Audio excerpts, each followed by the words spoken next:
Good morning, student. In this video, I am going to explain for you what is the definition of oblique projection and how to derive the expression for the path of the projectile is a parabola in case of oblique projection.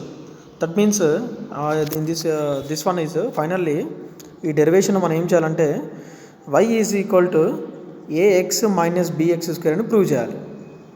Oblique projection path of the projectile parabola అని చూపించాలి. ఇది parabola equation. ఇది parabola equation. Parabola అంటే ఇంగ్లీష్లో, ఇది తెలుగులో ఏమంటారు? Parabola అంటే పరావలయం అని, అంటే ఈ షేప్. ఇక సో ఇలా ఈ షేప్ని మనం ఏమంటాం? దీన్ని పెరాబోలా అంటాం. అంటే ఈ విధంగా మనం ట్రావెల్ అయినప్పుడు ఇది పెరాబోలే అని చెప్పేసి మనము ప్రూవ్ చేయాలి. సో మనం ఎప్పుడైతే ఈ ఓ అనే పాయింట్ నుంచి ఏదైనా ఒక వస్తువుని మనం ఇలా గాల్లో విసిరేసినప్పుడు ఇక్కడ ఏం కావాలి? మనకి మ్యాక్సిమం హైట్కి రీచ్ అయ్యి మళ్ళీ ఏం కావాలి? ఎగైన్ గ్రౌండ్ మీద వేరే ఒక పాయింట్ దగ్గర టచ్ కావాలి. ఓకేనా? ఇది మ్యాక్సిమం హైట్ పాయింట్ ఓఏ. ఈ బి అనేది ఓకే గ్రౌండ్ మీద రీచ్ అయినటువంటి పాయింట్. ఈ ఓబిని ఏమంటాం మనం? హారిజంటల్ రేంజ్ లేదా హారిజంటల్ డిస్టెన్స్ అంటాం. ఇది ఎక్స్తో ఇండికేట్ చేద్దాం. ఇది ఎక్స్తో ఇండికేట్ చేద్దాం. ఈ మ్యాక్సిమం హైట్కి ఈ ఏకి ఉన్న ఈ గ్రౌండ్కి పాయింట్కి ఉన్నటువంటి డిస్టెన్స్ని మనం వైతో ఇండికేట్ చేద్దాం. ఇక్కడ మనం ఏం చేద్దామంటే ఈ వర్టికల్ డిస్టెన్స్ వైకి, హారిజంటల్ డిస్టెన్స్ ఎక్స్కి రిలేషన్ తీసుకొని రావాలి. That's it. ఇది ఆబ్లిక్ ప్రొజెక్షన్ డెరివేషన్. చాలా ఈజీ అమ్మ ఇది. సో ఈ కేసులో మనం ఏం చేస్తామంటే ఇప్పుడు ఇక్కడ నుంచి మనము ఒక రాయిని మనం త్రో చేసినప్పుడు టీటా అనే యాంగిల్తో త్రో చేస్తాం. ఆ యాంగిల్ ఎలా ఉండాలి? నాట్ ఈక్వల్ టు 90 degreesగా ఉండాలి. అంటే 90 degrees కాకుండా త్రో చేయాలి. అలా త్రో చేసినప్పుడు ఆ ఇనిషియల్ వెలాసిటీ అనేది 2 కాంపోనెంట్స్గా డివైడ్ అవుతుంది. ఎప్పుడు కూడా ఏదైనా మనం యాంగిల్ వర్టికల్ 90 degrees కాకుండా ఇలా త్రో చేసినా సరే ఇనిషియల్ వెలాసిటీ 2 భాగాలుగా విడిపోతుంది.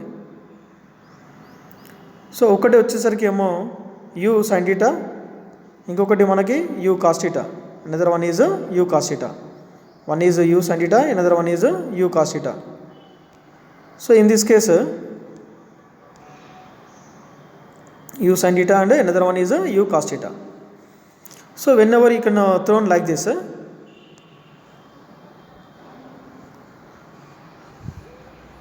so here is so upward direction is always vertical అంటే in the case of y you can consider what u sin theta. Already ఇంతకుముందు డెరివేషన్స్లో obliquely projected bodies, time of ascent, time of descent అన్నింటిలో మనం ఏం చేస్తున్నాము? గాలిలో ప్రయాణం చేస్తున్నప్పుడు యూ సైన్ థీటా యూజ్ చేయాలి. హారిజంటల్కి మాత్రమే మనం ఏం చేయాలి? మనం యూ కాస్ థీటా యూజ్ చేయాలి. ఈ డిఫరెన్స్ని మీరు అర్థం చేసుకుంటే సరిపోతుంది. యాంగిల్ డివైడ్ అయినప్పుడు 2 కాంపోనెంట్స్, ఒకటేమో యూ సైన్ థీటా, ఇంకొకటి యూ కాస్ థీటా కదా. ఈ యూ సైన్ థీటా అనేది travelling in to the air, అంటే గాలిలో ప్రయాణం చేస్తున్నప్పుడు యూ ప్లేస్లో యూ సైన్ థీటా రాయాలి. ఏదైనా హారిజంటల్ డిస్టెన్స్ మాత్రమే you can use the angle is u cos theta. You can utilise only for horizontal, not for the vertical. ఎందుకు? హారిజంటల్ మీకు ఎటువంటి గ్రావిటీ ఇన్ఫ్లుయెన్స్ ఉండదు. అదే వర్టికల్కి వెళ్ళినప్పుడు మాత్రం ఇన్ఫ్లుయెన్స్ ఉంటుంది. ఎలా ఉంటుంది? పైకి వెళ్తున్నప్పుడు ఏం జరుగుతుంది? ఇన్ కేస్ ఆఫ్ వస్తువు పైకి వెళ్తుందంటే ఏ మైనస్ జీ అవుతుంది, అంతేనా? మైనస్ జీ అవుతుంది. అది కిందికి వస్తుంది అంటే ప్లస్ జీ అవుతుంది. అంటే ఇక్కడ ఏమవుతుంది? మనకి ఇన్ఫ్లుయెన్స్ ఆఫ్ గ్రావిటీ అనేది పనిచేస్తుంది. సో ఆన్ దిస్ రోడ్ అదే హారిజంటల్ కేసులో గ్రావిటీ ఇన్ఫ్లుయెన్స్ ఉండదు. ఓన్లీ యాక్సలరేషనే ఉంటుంది. ఓన్లీ యాక్సలరేషన్ మాత్రమే ఉంటుంది. గ్రావిటీ ఇన్ఫ్లుయెన్స్ అనేది ఉండదు. So this is the difference between the horizontal and vertical. So ఇప్పుడు ఫస్ట్ మనం ఏం చేద్దామంటే ఈ హారిజంటల్ డిస్టెన్స్ ఫార్ములా కనుక్కుందాం. హారిజంటల్ డిస్ప్లేస్మెంట్కి లేదా డిస్టెన్స్కి ఫార్ములా ఏంటిది? Horizontal velocity into time. General formula distance formula ఏంటిది? Velocity into time. సో కాబట్టి మనకి డిస్టెన్స్ ఫార్ములా ఏమవుతుంది? X is equal to velocity u cos theta, time ఏంటిది? టీ అని తీసుకుంటాం. మరి మనకి టీ రాయాలి అంటే x is equal to u cos theta into t. మనకి టీ కావాలి. టీ ఈజ్ ఈక్వల్ టు ఏమవుతుంది? ఎక్స్, ఈ ఇంటూ యూ కాస్ థీటా వస్తే ఏమవుతుంది? బై కాస్ థీటా అవుతుంది. T is equal to x by u cos theta అని వస్తుంది. ఈ x by u cos theta అనేది మనము ఈక్వేషన్ 1గా తీసుకోవాలి. సో దీన్ని మనం ఏం చేయాలంటే నెక్స్ట్ వచ్చేటటువంటి వర్టికల్ మోషన్లో వైకి వచ్చే ఈక్వేషన్లో ఎక్కడైతే టీ వస్తుందో ఆ టీ ప్లేస్లో సబ్స్టిట్యూట్ చేసుకుంటే సరిపోతుంది. ఇప్పుడు హారిజంటల్ డిస్టెన్స్ ఫార్ములా రాబట్టాం కదా. ఇప్పుడు వర్టికల్ డిస్టెన్స్ తీసుకుందాం. వర్టికల్ డిస్టెన్స్కి వచ్చేసరికి మనకి గాలిలోకి ఎగురుతుంది కదా. Vertical distance means it is moving like this in this direction. ఇలా మూవ్ అవుతున్నప్పుడు మనకి ఏ ఈజ్ ఈక్వల్ ఏమవుతుంది, మైనస్ జీ అవుతుంది. ఏ ఈజ్ ఈక్వల్ ఏమవుతుంది, మైనస్ జీ అవుతుంది. తర్వాత యూ ప్లేస్లో ఏం చేయాలి, పైకి వెళ్తున్నప్పుడు యూ సైన్ థీటా యూజ్ చేయాలి. అండ్ డిస్టెన్స్ని మనం ఏమని తీసుకోవాలి, ఇక్కడ ఎస్ ప్లేస్లో వైగా తీసుకుందాం. ఇంతకుముందు ఏమో ఎక్స్గా తీసుకుందాం, ఇప్పుడు వర్టికల్ డిస్టెన్స్ కాబట్టి వైగా తీసుకుందాం. ఏ ఫార్ములా యూజ్ చేయాలి వీటికి, డిస్టెన్స్కి ఫార్ములా ఏమి ఈక్వేషన్ ఆఫ్ మోషన్ యూజ్ చేయాలి, మనకున్న 3 ఈక్వేషన్స్ ఆఫ్ మోషన్లో సెకండ్ వన్ యూజ్ చేయాలి. ఏంటి second one, S is equal to UT plus half ఏటీ స్క్వేర్. యూటీ ప్లస్ హాఫ్ ఏటీ స్క్వేర్. ఇందులో మీరు ఏం చేయాలంటే ఎస్ ప్లేస్లో వై రాయాలి వర్టికల్ డిస్టెన్స్, యూ ప్లేస్లో యూ సైన్ థీటా, యూ ప్లేస్లో you sine theta.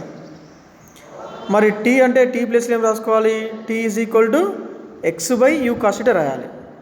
Tea is equal to ఏమో రాయాలి, ఇంతకుముందు ఈక్వేషన్ మన ఫస్ట్ ఈక్వేషన్ ఏమొచ్చింది, x by u cos theta, అది ఇందులో సబ్స్టిట్యూట్ చేయాలి. ఏ ఈజ్ ఈక్వల్ ఏమవుతుంది, మైనస్ జీ అవుతుంది, పైకి వెళ్తుంది కదా, ఏదైనా ఒక వస్తువు పైకి ఎగురుతుందంటే a is equal to minus g రాయాలి. So you can easily you will get the answer in the formation of a x minus b x square. ఎలానో చూడండి ఒకసారి. ఇప్పుడు ఇనిషియల్ వెలాసిటీ యూ ప్లేస్లో యూ సైన్ థీటా రాయండి, a is equal minus g రాయండి, s ప్లేస్లో y రాయండి, టీ ప్లేస్లో టీ రాయండి. ఈక్వేషన్ ఆఫ్ మోషన్ ఏంటిది, s is equal to UT plus half ఏటీ స్క్వేర్.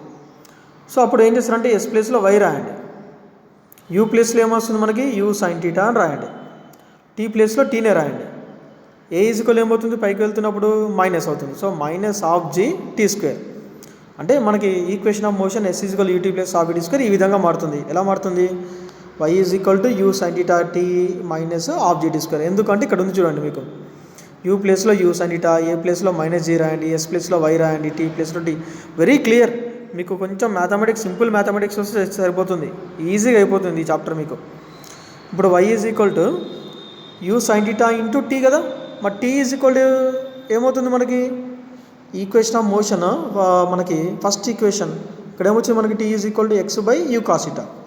ఈ ఎక్స్ బై యూ కాస్ థీటాని ఇక్కడ సబ్స్టిట్యూట్ చేయండి, టీ ఉన్న ప్లేస్లో సబ్స్టిట్యూట్ చేయండి. సబ్స్టిట్యూట్ చేసేటప్పుడు ఏమవుతుంది మనకి, you sine theta into X by u cos theta. అంటే ఇక్కడ మనకి ఇక్కడ యూ ఉంది, ఇక్కడ యూ ఉంది కదా, ఈ యూ క్యాన్సిల్ చేయండి. క్యాన్సిల్ చేస్తే sine theta by cos theta అంటే టాన్ థీటా. మైనస్ ఉందిగా, మైనస్ జీ అలానే రాయండి. ఇక్కడ 2 ఉంది కదా, 2 డినామినేటర్ రాయండి. U cos theta whole square అంటే u square cos square theta. ఇంకేముంది, ఎక్స్ స్క్వేర్. ఇప్పుడు ఫైనల్గా మనకేం ఏమని ప్రూవ్ చేయాలి మనము, ఏఎక్స్ మైనస్ బిఎక్స్ స్క్వేర్ అని చూపిస్తే సరిపోతుంది కదా. మరి ఆల్రెడీ ఇక్కడ ఎక్స్ ఉంది, ఎక్స్ స్క్వేర్ ఉంది, అంటే ఇప్పుడు ఏ ప్లేస్లో ఏమని రాసుకుందాము, టాన్ థీటాని ఏగా రాసుకుందాము. ఈ జీ బై టాన్ థీటాని only tan theta, this tan theta is taken as a. ఈ g by 2u square cos square థీటాని బీగా తీసుకోండి. అప్పుడు ఏమవుతుంది, y is equal to a x minus b x square. మనం ప్రూవ్ చేయాల్సింది ఇదే కదా. సో ఫైనల్లీ మనం path of the pivotal is parabola అని మనము ప్రూవ్ చేస్తుంటే, path of the pivotal is parabola అని మనము ప్రూవ్ చేసినట్టే by using this equations of s is equal u t plus half ఏటీ స్క్వేర్ ఈక్వేషన్ యూజ్ చేసి కనుక్కోవచ్చు. ఫస్ట్ హారిజంటల్ డిస్టెన్స్ కనుక్కోవాలి, తర్వాత వర్టికల్ డిస్టెన్స్ కనుక్కోవాలి. Horizontal distance formula x is equal u cos theta into t కదా, ఇందులో t is equal ఏమవుతుంది, x by u cos theta అవుతుంది. ఈ ఎక్స్ బై యూ కాస్ థీటాని మనం ఏం చేయాలి, ఈ vertical distance y is equal to మన u sine theta into t minus half g t square. ఎలా వచ్చిందంటే యూ ప్లేస్లో యూ సైన్ థీటా రాస్తాం, తర్వాత ఏ ప్లేస్లో మైనస్ జీ రాస్తాం. Just simply using of equation s is equal u t plus half ఏటీ square. ఇందులో మనము టీ ప్లేస్లో ఎక్స్ బై యూ కాస్ థీటాని సబ్స్టిట్యూట్ చేస్తే ఆటోమేటిక్గా మనకి ఏఎక్స్ మైనస్ బిఎక్స్ స్క్వేర్ రూపంలో ఆన్సర్ వచ్చేస్తుంది. So once you have to practice, then it is easy for you. Thank you very much for watching this video.